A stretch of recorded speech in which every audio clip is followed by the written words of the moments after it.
Alyssa Conley, welcome to Just Jody Chats, a versatile athlete, a rugby player. Obviously, COVID-19's brought the sporting world to a standstill. In terms of your personal career, how has it affected you? Yeah, it's been crazy year for everybody, obviously. In terms of my personal career, I gave 2020 the year to, try out rugby and give it 150% and, see where it takes me as an athlete and the impact I can have on the SA team or how it would go for the year. And obviously, we were well on our way. I think I was just getting into the zone, into the groove of things, getting into training. I was injury free. I was ready to give it my all, and COVID happened. So it's one of those that is just unfortunate. I gave it a year. Who knows what can happen next? Just tell us the transition. Why did you decide to go from a sprinter athlete to playing rugby?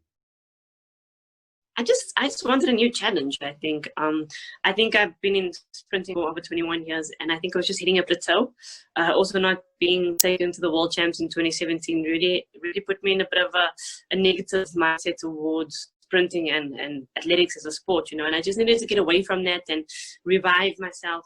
And obviously the sevens coach, Paul Delport, he approached me. And at first I was extremely hesitant and I was like, it's not it. But afterwards I thought, let me just give it a try. That was the initial reason why. And my main reason is just so that girls out there can be inspired by my story. I think there's a lot of females in high school and university that don't really follow their dreams and their passions because reality gives them the impression of the message that females can't make it in sports within South Africa and Africa. And yeah, we do face very tough times as female athletes in sport in Africa and in South Africa per se. But I think that it's not reason enough to give up on your goals and your dreams. So I just wanted to show them, if I can start a new sport at the age of 28 and, give it everything I have, then it's possible to even make the national team. How did you adapt? It was very difficult. The adaptation was extremely tough. I think when I first went into my first long camp of 3 weeks, after that, because of the intensity of training, the increase of training sessions, body contact, etc., my mind just couldn't switch off for about 3 weeks after that. I just couldn't sleep. I was constantly running on this high and this drive of training because the increase in intensity of training was that dramatic. And I think the fitness is on another level.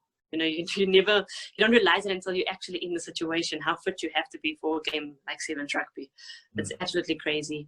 I'm used to quick bursts of high speed, 12 seconds, 11 seconds, and 22 seconds plus, So going into prolonged sprint, high intensity, tackling, getting back up, getting into position, not being offside, it was crazy. Absolutely crazy, but the challenge was nice. I really enjoyed it.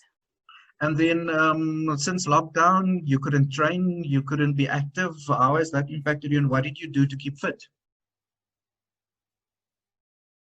It's been crazy because as a team, as a national sevens team, we're just growing. We're just getting really tight, and all of us were looking forward to the qualifiers, the series qualifiers in March. And obviously lockdown just spoiled their plans for us. So we've all been separated since then. We've all been in our hometowns, just trying to keep fit, obviously getting a program from the SNC on a monthly and weekly basis. They check in on us, and we've just been trying to do that as best as possible. Being a team sport, it's obviously difficult.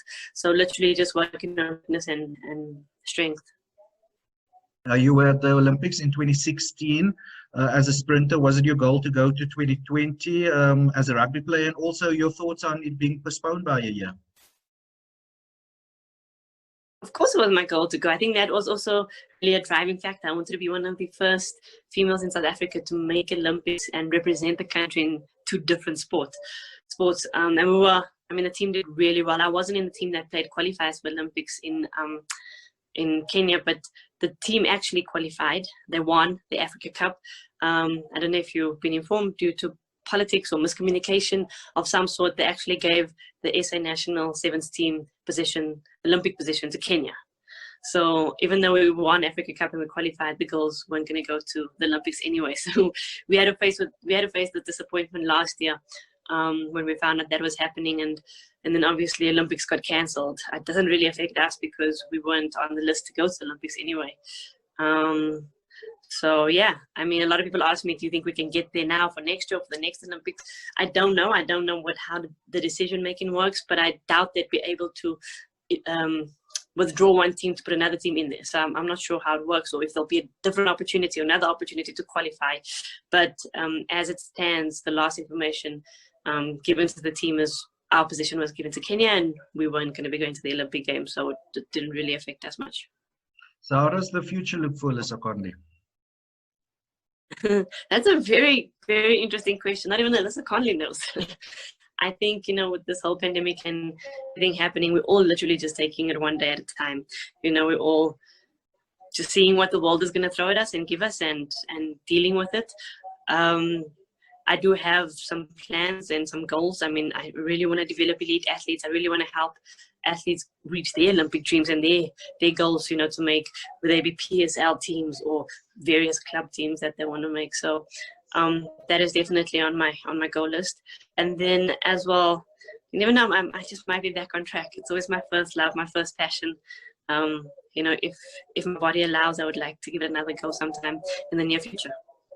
And then you had an interesting experience the last couple of days. You were traveling and you were put in quarantine. What was that like? Yeah, it was crazy because obviously you hear stories and you try and get as much information as possible. So I traveled back from Zimbabwe to Johannesburg, and I knew I was going to be in quarantine. I mean, even though I applied for self-isolation and I tried to get as much information as possible before getting to Johannesburg. Very interesting situation. First situation where everything was extremely out of our control. I mean, if I start from the airport in Harare, I got an aeroplane ticket that was handwritten in pen on paper, and I'm like, holy smokes, am I gonna go missing, or what is happening here, because nothing is recorded. Anyway, we get to Johannesburg, and I think we sat in the plane for about 40 minutes to an hour just waiting for protocol and admin to take place.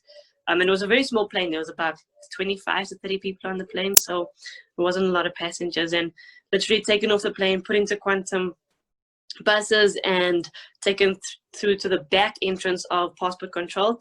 They checked our passports, put us back into the quantum buses, and took us to a hotel. And it was so interesting because we asked a lot of questions and stuff, but no one could give us information. And we were just put in hotel rooms and given a form saying, or a letter saying, when we'd get breakfast, lunch, and dinner, and just that we have to basically wait for that to happen, and we have to put our rubbish outside of the room before 9 a.m. and 3 p.m. That's all. That's the only details we were given. So, obviously at this point, we're trying to figure out, okay, what happens? How long do we have to stay here for? When do we get tested? Do we get tested? What is the protocol? Is there any protocol?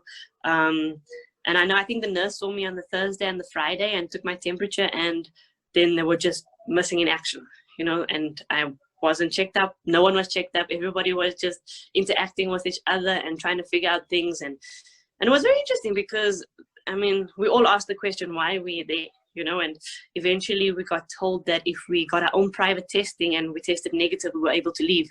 So I think there was about 6 or 7 of us that decided, okay, we're going to call in a mobile testing service, and we're going to get our private testing done. And this cost us each about 1,400 Rand for a test, which is usually 850 Rand. But we thought, let's put in the extra effort so we can get out of here because we're just sitting here doing nothing all day. We all got our test results back the next day within 24 hours, and we were all negative. But still, there was no nurse or doctor in sight. So we're all just sitting there trying to figure out what is going on, where to from here. And that's when I obviously took my frustration to Facebook and made the video, because I was just trying to figure out why are we in quarantine if there's no protocol or no process, or if no one's checking up on us, if no one is seeing if we're developing any symptoms, that relate to COVID or anything else that would be harmful to the society if they let us go and self-isolate.